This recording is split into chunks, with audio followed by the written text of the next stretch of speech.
nagpunta kami ng Sara. I-share ko sa inyo itong aming nabili sa Sara.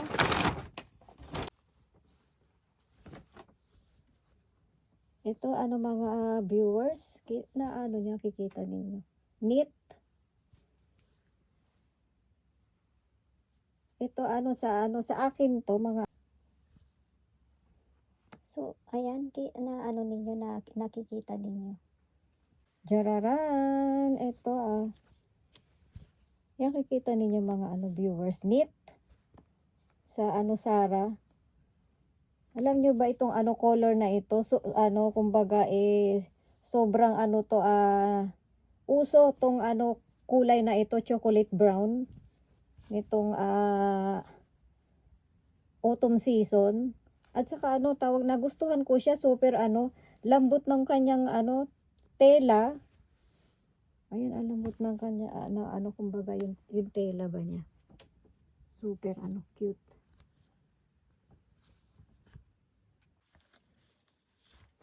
Ito rin knit din. Yan yung nagustuhan ko sa color, naman siya, black. Yung hindi ito sale yung kanyang presyo. Ayan, nakita ninyo yung kanyang presyo. Hindi ko ayan, nakita ninyo yung price niya. Yung nagustuhan ko sa kanya, ito yung kanyang button. Super tawag nito, ang cute, di ba? Anong kanyang button ba? Yan. At saka yung tela niya din malambot. Maano siya kapag sinuot mo siya malambot siya sa sa katawan. Yung isa ba magkano ba yung isa? Pareho ba sila ng presyo? Hindi ko mas mura tong mas mura ba? Ayan, kikita niyo yung presyo nung nung ito tong chocolate brown. Tapos ito gray. Ito yung aking may nagustuhan akong isa doon na tawag nito na gray na ganitong kulay niya. Ito yung nagustuhan ko, medyo yung kanyang yung presyo ba. Medyo mura lang yung kanyang price. Doon sa nataypan ko talaga yung kanyang style. Kaso mabigat siya. Ayoko na kasi yung yung mga coat na mga viewers, mga mabibigat na coat. Gusto ko magaang. Ito super siya, magaang siya isuot. Ayan, gray. Ito yung aking nagustuhan na coat doon sa sa Sara. Hindi siya hindi pa siya sale. Yung nagustuhan ko doon na mabigat nga lang siya, pero yung style niya type ko. Kaso nga mabigat nga lang. Pero ito din type ko din naman yung kanyang kanyang style, yung kanyang ayan, dahil nga tawag nito magaang siya. Yan lang naman yung yung nagustuhan ko dun sa Sara, kasi hindi naman siya natapos na yata yung anong tawag nun, yung sale niya sa sa Sara. Baka mga yan, mga tawag nito, bago magkatapusan nitong sa January ang talagang big sale talaga sa mga pang winter ba. Diyan tayo kumbaga babawi sa mga yung sobrang yung bagsak presyo na ba kumbaga dito sa Japan, mga viewers. Mas magandang mamili kapag bagsak presyo na Ayan ito mga viewers, i-share ko sa inyo. Ito yung nagustuhan ni ni Dalaga sa sa Wego na pinuntahan namin doon sa Harborland. Yung hindi ko na maano sa inyo yung iba kasi nasuot susuot niya nung nung nag-birthday ba siya, mga viewers, yung kanyang outfit nung birthday niya. Doon din yun sa sa Wego na store. Ito saka ito yung kanyang nagustuhan na na jacket. Nagpapalit na si Dalaga ng jacket, kaya naku po, ang damit dito sa sa Japan ang natawag nito mga pang winter.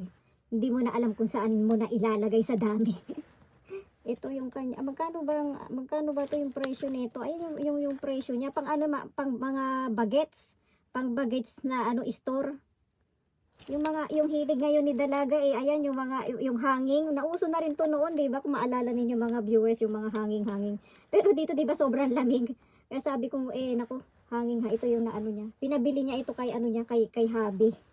Itong jacket na ito. Tapos meron pang na isang jacket na nasuot na niya Ayan, hindi ko na i-share sa inyo. Ito na lang ang na-i-share kasi. Nasuot na niya. Mukhang mainit naman siya kasi ito. Yun lang, ito lang.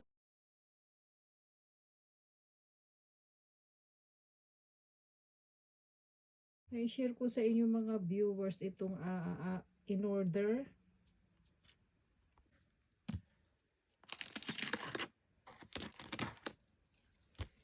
Yan, buksan natin. Ano bang laman yan?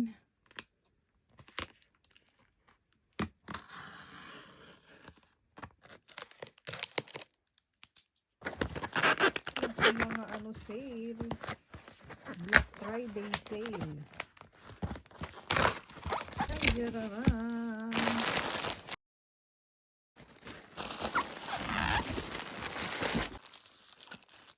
Next.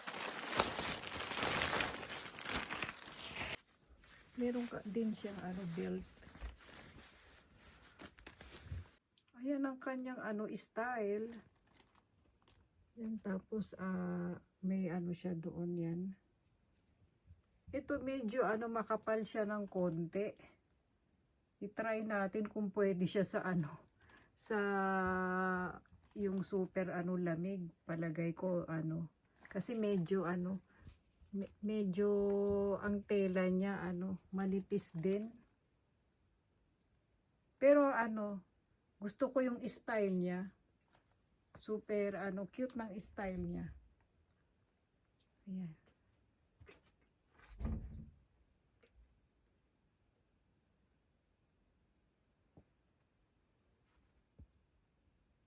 Naman.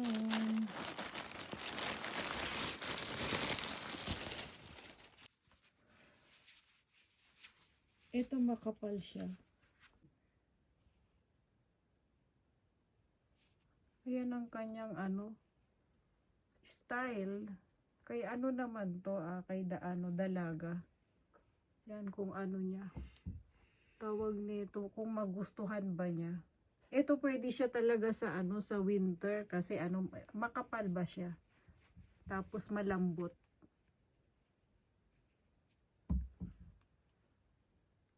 Yan, din siya tawag nito pwede siya sa sa winter kasi siya. Medyo makapal nakita niyo naman ang kanyang style.